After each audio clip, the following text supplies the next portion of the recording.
നമ്മൾ മലയാളികൾക്ക് പലർക്കും ഊണിൻ്റെ കൂട്ടത്തിൽ കുറച്ച് അച്ചാർ നിർബന്ധമാണല്ലേ. അതിനിപ്പോൾ മീനച്ചാറും കാണുവാണെങ്കിൽ പറയുകയും വേണ്ട. അപ്പോൾ ഇന്ന് ഞാനൊരു ടേസ്റ്റി ആയിട്ടുള്ള മീനച്ചാറിൻ്റെ റെസിപ്പി ആയിട്ടാണ് വന്നിട്ടുള്ളത്. നമ്മൾ മെയിനായിട്ട് മീനച്ചാർ ഉണ്ടാക്കാൻ ട്യൂണ ഫിഷ് തന്നെയാണല്ലോ എടുക്കാറ്. ട്യൂണയ്ക്ക് ഒരുപാട് വെറൈറ്റീസ് ഉണ്ടെന്നുള്ളത് ശരിക്കും പറഞ്ഞാൽ ഞാൻ ബൂമ്പാങ്ങിൻ്റെ വീഡിയോ കണ്ടതിൽ പിന്നെയാണ് കേട്ടോ മനസ്സിലായത്. അപ്പോൾ ഞാനിവിടെ ഇന്ന് അച്ചാറാക്കാൻ വേണ്ടി എടുത്തിട്ടുള്ളത് വൈറ്റ് ട്യൂണയാണ്. കുബാബ് എന്ന് പറയുന്ന വൈറ്റ് ട്യൂണയാണ് അച്ചാറാക്കാൻ വേണ്ടി എടുത്തിട്ടുള്ളത്. അപ്പോൾ ഞാനിവിടെ ഫിഷൊക്കെ ക്ലീനാക്കി ചെറിയ പീസായിട്ട് കട്ട് ചെയ്ത് ഒരു ടേബിൾ സ്പൂൺ മുളക് പൊടി, 1/4 ടീസ്പൂൺ മഞ്ഞൾപ്പൊടി, 2 ടീസ്പൂൺ സോൾട്ടും കൂടി ചേർത്ത് ഒരു 3 hours മാരിനേറ്റ് ചെയ്യാൻ വെച്ചിട്ടുണ്ട്. 3 hours തന്നെ മാരിനേറ്റ് ചെയ്യാൻ ടൈം കിട്ടിയില്ലെങ്കിലും മിനിമം ഒരു 1 hour വെക്കുന്നത് നല്ലതായിരിക്കും. ഇനി നമുക്കിതൊന്ന് ഫ്രൈ ചെയ്തെടുക്കണം. അതുപോലെ മീനച്ചാർ ഉണ്ടാക്കുമ്പോൾ എപ്പോഴും നമ്മൾ വെളിച്ചെണ്ണയിൽ തന്നെ ഉണ്ടാക്കാൻ നോക്കണം.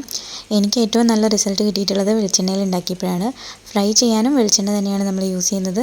അതുപോലെ തന്നെ അച്ചാറാക്കാനും നമ്മൾ വെളിച്ചെണ്ണ തന്നെയാണ്. ഞാനിവിടെ മീൻ വറക്കുന്നതിന് വേണ്ടിയിട്ട് ഒരു 100 ml വെളിച്ചെണ്ണ എടുത്തിട്ടുണ്ട്. നമുക്കിത് ഒന്നിച്ച് ഫ്രൈ ചെയ്യാനായിട്ട് പറ്റില്ല. ഒരു കിലോളം ഫിഷ് ഉണ്ട്. അപ്പം ഞാനൊരു 1-2 ട്രിപ്പായിട്ടാണ് ഇത് വറുത്തെടുക്കാൻ പോകുന്നത്. മീൻ മുഴുവൻ വറുത്ത ശേഷം നമ്മൾ ഈ ഒരു പാത്രത്തിൽ തന്നെയാണ് കേട്ടോ അച്ചാർ ഉണ്ടാക്കാനും പോകുന്നത്. അപ്പോൾ നമ്മൾ ആദ്യത്തെ ട്രിപ്പ് ഫിഷെല്ലാം എണ്ണയിലേക്ക് വെച്ച് കഴിഞ്ഞിട്ടുണ്ട്. നമ്മളൊരു ഫ്ലെയിം ഒരു മീഡിയത്തിൽ വേണം വെക്കാനായിട്ട്. ഒരുപാട് കൂട്ടിയിട്ടിട്ടുണ്ടെങ്കിൽ വേഗം കരിഞ്ഞു പോകും. അങ്ങനെ ഒരു മീഡിയം ഫ്ലെയിമിൽ നമ്മളൊരു 8 മിനിറ്റോളം വെക്കണം. അത് കഴിഞ്ഞിട്ട് നമ്മൾ ഒരു സൈഡ് തിരിച്ചിട്ടിട്ട് ഇതുപോലെ തന്നെ ഒരു 8 മിനിറ്റ് വെച്ചിട്ട് ആ സൈഡും കൂടെ നമുക്കൊന്ന് ഫ്രൈ ചെയ്തെടുക്കണം. അപ്പോൾ നമ്മുടെ ഫിഷൊക്കെ നല്ല ഫ്രൈ ആയി കിട്ടിയിട്ടുണ്ട്. നമ്മളിപ്പോൾ ഒരു 8 മിനിറ്റോളം വെച്ചിട്ടുണ്ട്. അപ്പോൾ നമുക്ക് ഇനിയോ ഇതുപോലെ ഫിഷ് ഓരോന്നായിട്ട് ഒന്ന് തിരിച്ചിടണം. മുഴുവനായിട്ട് ഇളക്കി ചിലപ്പോൾ എല്ലാ പോർഷനും വെന്തെന്ന് വരില്ല.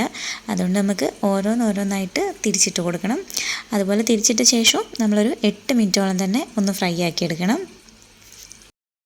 അപ്പോൾ നമ്മുടെ ഫിഷൊക്കെ നല്ലപോലെ ഫ്രൈ ആയിട്ട് കിട്ടിയിട്ടുണ്ട്. അപ്പോൾ ഞാനിത് ഇതിനൊരു പാത്രത്തിലേക്ക് മാറ്റുന്നുണ്ട്.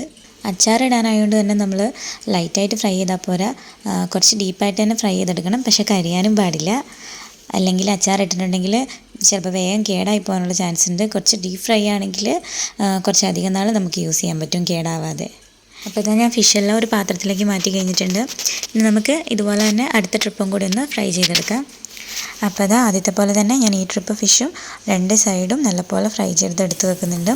ഇനി ഒരു പ്രാവശ്യം കൂടി ഫ്രൈ ചെയ്യാനുള്ള ഫിഷ് ഉണ്ട്. അതും കൂടെ നമുക്ക് വേഗം ഒന്ന് ഫ്രൈ ചെയ്തെടുക്കാം.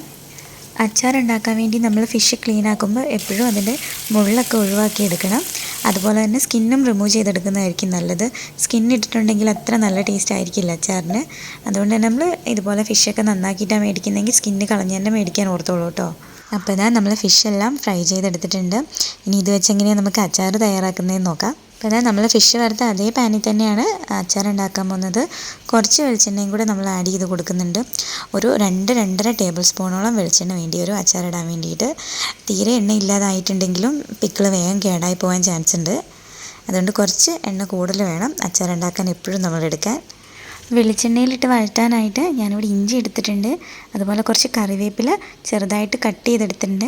പിന്നെ നമുക്ക് വേണ്ടത് വെളുത്തുള്ളിയാണ്. വെളുത്തുള്ളി ഒരു 3 വെളുത്തുള്ളി എടുത്തിട്ടുണ്ട്. 3 വെളുത്തുള്ളി തൊലിയെല്ലാം കളഞ്ഞ് നല്ലപോലെ ചെറുതായിട്ട് അരിഞ്ഞെടുത്തതാണ്. പിന്നെ എടുത്തേക്കുന്ന പച്ചമുളകാണ്. പച്ചമുളക് ഒരു 5-6 എടുത്തിട്ടുണ്ട്. കുറച്ച് കൂടുതൽ എരിവ് വേണ്ടവർക്ക് കുറച്ചും കൂടെ പച്ചമുളക് ചേർത്ത് കൊടുക്കാം, കുഴപ്പമൊന്നുമില്ല. വെളുത്തുള്ളി ഞാൻ ആദ്യം ഒന്നിട്ട് വഴറ്റിയെടുക്കുന്നുണ്ട്. വെളുത്തുള്ളിനേക്കാളും ഒരു ലേശം ക്വാണ്ടിറ്റി കുറവിൽ ഇഞ്ചി മതി.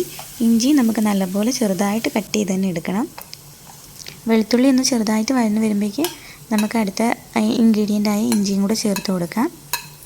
ഒപ്പം തന്നെ നമ്മൾ ചെറുതായി അരിഞ്ഞു വെച്ച കറിവേപ്പിലയും അതുപോലെ പച്ചമുളകും കൂടി ചേർത്ത് കൊടുക്കാം. ഞാൻ മീനച്ചാറിലേക്ക് കടുകൊന്നും പൊട്ടിച്ചിടാറില്ല. അതുപോലെ തന്നെ കായൊന്നും ചേർക്കാറില്ല. മീനച്ചാറിന് കടുകിൻ്റെയും കായത്തിൻ്റെയും ഒന്നും ആവശ്യമില്ല. നമ്മൾ മാങ്ങാച്ചാർ, ഗാർലിക്ക്, നാരങ്ങയൊക്കെ ഇടുമ്പോഴാണ് നമ്മൾ കടുകൊക്കെ ചേർത്താക്കുക. മീനച്ചാറിന് ഇതൊക്കെ ഒന്ന് ഒഴിവാക്കിയിട്ടാക്കി നോക്കുക കേട്ടോ. ഇതാണ് കൂടുതൽ ടേസ്റ്റി ആയിട്ട് എനിക്ക് തോന്നിയിട്ടുള്ളത്. അതുമല്ല കായമൊക്കെ ചേർത്ത് കഴിഞ്ഞിട്ടുണ്ടെങ്കിൽ മീനച്ചാർ വേഗം കേടാവാനുള്ളൊരു ചാൻസ് ഉണ്ട്. ഫിഷിൻ്റെ ശരിക്കുള്ളൊരു ഫ്ലേവർ അല്ല നമുക്ക് കിട്ടുക കായമൊക്കെ ചേർത്ത് കഴിയുമ്പം. ഞാനിതിനകത്ത് എക്സ്ട്രാ ആഡ് ചെയ്യുന്നത് കുറച്ച് ഉലുവാപ്പൊടി മാത്രമാണ്. അച്ചാറെല്ലാം ആക്കിയ ശേഷം ലാസ്റ്റാണ് ഉലുവാപ്പൊടി ചേർത്ത് കൊടുക്കുന്നുള്ളൂ. വേറെ ഇതുപോലെ കടുകോ കായോ ഒന്നും ചേർക്കേണ്ടതായിട്ടില്ല. ഒരു 5 മിനിറ്റോളം മീഡിയം ഫ്ലെയിമിൽ വെച്ചിട്ട് നമുക്ക് ഇഞ്ചി വെളുത്തുള്ളിയൊക്കെ നന്നായിട്ടൊന്ന് വഴറ്റിയെടുക്കണം. കരിഞ്ഞു പോകാതെ ശ്രദ്ധിക്കണം. ജസ്റ്റ് ഒന്ന് വഴന്ന് വന്നാൽ മതി. ഒരു 5-6 മിനിറ്റ് വഴറ്റിയെടുത്താൽ മതിയാവും. അപ്പോൾ നമുക്കിവിടെ ഇഞ്ചി വെളുത്തുള്ളിയൊക്കെ നല്ലപോലെ വഴന്ന് വന്നിട്ടുണ്ട്. ഇനി നമുക്കിതിലേക്ക് മുളക് പൊടി ചേർത്ത് കൊടുക്കണം. ഞാനിവിടെ നല്ല എരിവ് കുറഞ്ഞ കാശ്മീരി മുളക് പൊടി ഒരു 2 ടേബിൾ സ്പൂൺ ചേർക്കുന്നുണ്ട്. അതുപോലെ എരിവ് കൂടിയ മുളക് പൊടി ഒരു 3 ടീസ്പൂണാണ് ചേർക്കുന്നത്. നിങ്ങൾക്ക് എരിവനുസരിച്ച് അങ്ങോട്ടും ഇങ്ങോട്ടും മാറ്റി ചേർക്കാം കേട്ടോ. കാശ്മീരി മുളക് പൊടി കുറച്ച് കൂടുതൽ ചേർക്കുമ്പോഴായിരിക്കും നമ്മൾ മീനച്ചാറിന് നല്ലൊരു കളർ കിട്ടുക. ഫ്ലെയിം ഒരു മീഡിയത്തിലാക്കിയിട്ട് മുളക് പൊടിയുടെ പച്ചമണമൊക്കെ മാറുന്നത് വരെ ഒരു 2-3 മിനിറ്റ് ഒന്ന് നമ്മൾ ഇളക്കി കൊടുക്കണം. ഇനി നമ്മൾ ഇതിലേക്ക് ഒരു ടീസ്പൂൺ ഉപ്പും കൂടെ ചേർത്ത് കൊടുക്കുന്നുണ്ട്. 2 ടീസ്പൂൺ ഉപ്പ് നമ്മൾ മീൻ മാരിനേറ്റ് ചെയ്യാൻ വെച്ചപ്പോൾ അതിനകത്ത് ഇട്ടിട്ടുണ്ട്. അതുകൊണ്ട് നമ്മളിനി 1 ടീസ്പൂൺ കൂടി ചേർക്കുന്നുള്ളൂ. ഇനി വേണ്ടെങ്കിൽ തന്നെ നമുക്ക് ലാസ്റ്റ് ഒന്നും കൂടെ ഒന്ന് നോക്കിയിട്ട് അപ്പോൾ ഇട്ട് കൊടുത്താൽ മതിയാവും. ഇനി നമുക്കിതിലേക്ക് വേണ്ടത് വിനീഗറാണ്. ഞാനിവിടെ ഒരു 100 ml വിനീഗർ ചേർത്ത് കൊടുക്കുന്നുണ്ട്. വിനീഗർ ഒരുപാട് കൂടിപ്പോയിട്ടുണ്ടെങ്കിൽ മീനച്ചാറിൻ്റെ മുഴുവൻ പുളിയായി പോവും. പിന്നെ വിനീഗർ ചേർക്കുന്നതുകൊണ്ട് തന്നെ നമുക്കിത് ഒത്തിരി നാൾ കേടുകൂടാതെ സൂക്ഷിക്കാനും പറ്റും. വിനീഗർ ഒഴിച്ച ശേഷം നമുക്കിതൊന്ന് നല്ലപോലെ ചൂടാക്കിയിട്ട് ഒന്ന് കുറുക്കിയെടുക്കണം. നല്ലപോലെ കുറുകി വന്ന ശേഷം നമുക്കിതിലേക്ക് നേരത്തെ ഫ്രൈ ചെയ്ത് വെച്ചിട്ടുള്ള മീനും കൂടെ ചേർത്ത് കൊടുക്കാം.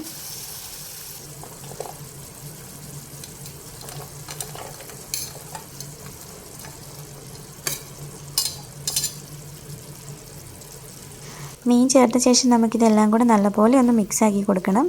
മിക്സാക്കിയ ശേഷം ഒരു 5 മിനിറ്റും കൂടി ഒന്ന് തിളപ്പിച്ചെടുക്കണം. അപ്പോൾ ഏറെക്കുറെ നമ്മുടെ അച്ചാർ റെഡി ആയി കഴിഞ്ഞു. ഇനി നമുക്ക് ലാസ്റ്റായിട്ട് ഇതിലേക്ക് ഒരു 1/2 ടീസ്പൂൺ ഉപ്പും അതുപോലെ 1 ടീസ്പൂൺ ഉലുവാപ്പൊടിയും കൂടെ, ഉലുവ വറുത്ത് പൊടിച്ചതാണ് കേട്ടോ, അതും കൂടി ഒന്ന് ചേർത്ത് കൊടുക്കാം.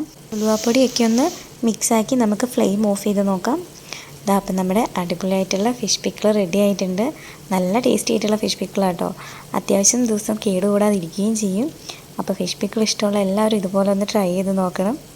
അച്ചാർ നല്ല പോലെ തണിഞ്ഞ ശേഷം നമുക്കിതൊരു ടിന്നിലേക്ക് മാറ്റി കൊടുക്കാവുന്നതാണ്. നമ്മൾ മീനച്ചാർ ഇന്ന് തന്നെ യൂസ് ചെയ്യാതെ ഒരു 2 ഡേയ്സ് വെച്ചിട്ട് വേണം കേട്ടോ യൂസ് ചെയ്യാനായിട്ട്. അപ്പോഴേ ഇതിൻ്റെ കറക്റ്റ് ഒരു റിസൾട്ട് കിട്ടത്തുള്ളൂ. അപ്പം നമ്മുടെ ഫിഷ് പിക്കിൾ റെസിപ്പി ഇഷ്ടപ്പെട്ടിട്ടുണ്ടെങ്കിൽ എല്ലാവരും ലൈക്ക് ചെയ്യണം. അതുപോലെ ചാനൽ ആദ്യമായിട്ട് കാണുന്നവരാണെങ്കിൽ സബ്സ്ക്രൈബ് ചെയ്യാനും മറക്കരുത്. കൂട്ടത്തിൽ തൊട്ടടുത്തുള്ള ബെല്ലൈക്കനിൽ ഓളും കൂടി ഒന്ന് പ്രസ് ചെയ്യണം.